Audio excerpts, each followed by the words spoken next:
Fafnir, going on the Norse, kind of the Norse concept and Norse mythology. Just looking at that, and then you got a generalized idea or a real great idea. And dwarves and Norse mythology, I've always considered kind of to be the humans, us, and then giants were these huge beasts that they fought. Whereas in D&D, there's giants, there's humans, and there really is a dwarf. So with Norse mythology being heavy, talking about dwarves, I decided to make the area a heavy dwarf area.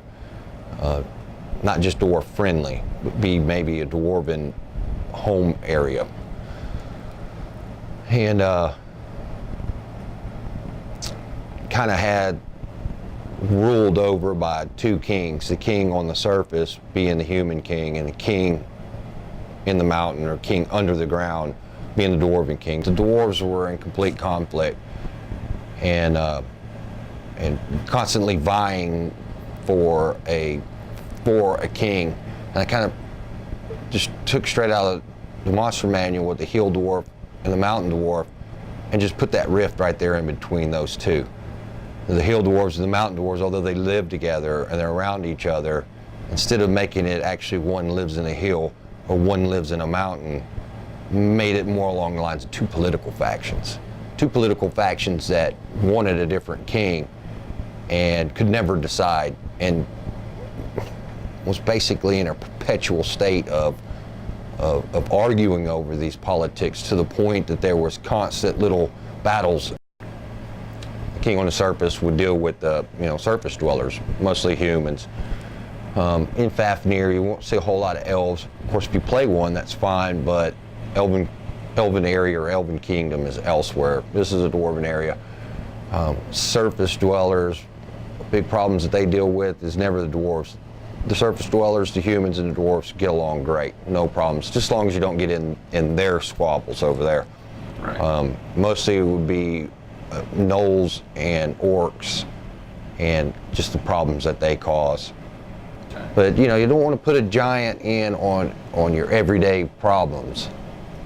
Giant's a big problem.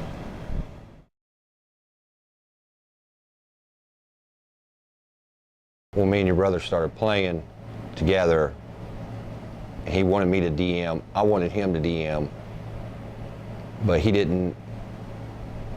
wasn't as hip on the rules as me. He didn't own the books like I did. So it was a better choice for me to do it. We both had a desire to play, so I started writing some I just started writing some adventures, just some, let's run around, let's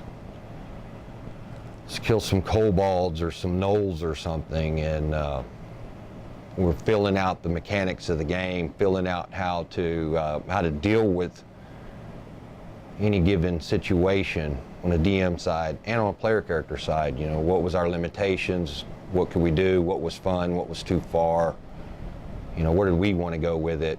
And Jeff really liked the kind of the Native American Indian feel, and I kind of had an idea towards a Viking, and just kind of meshed the two together. And the best way to describe it is that it evolved over time.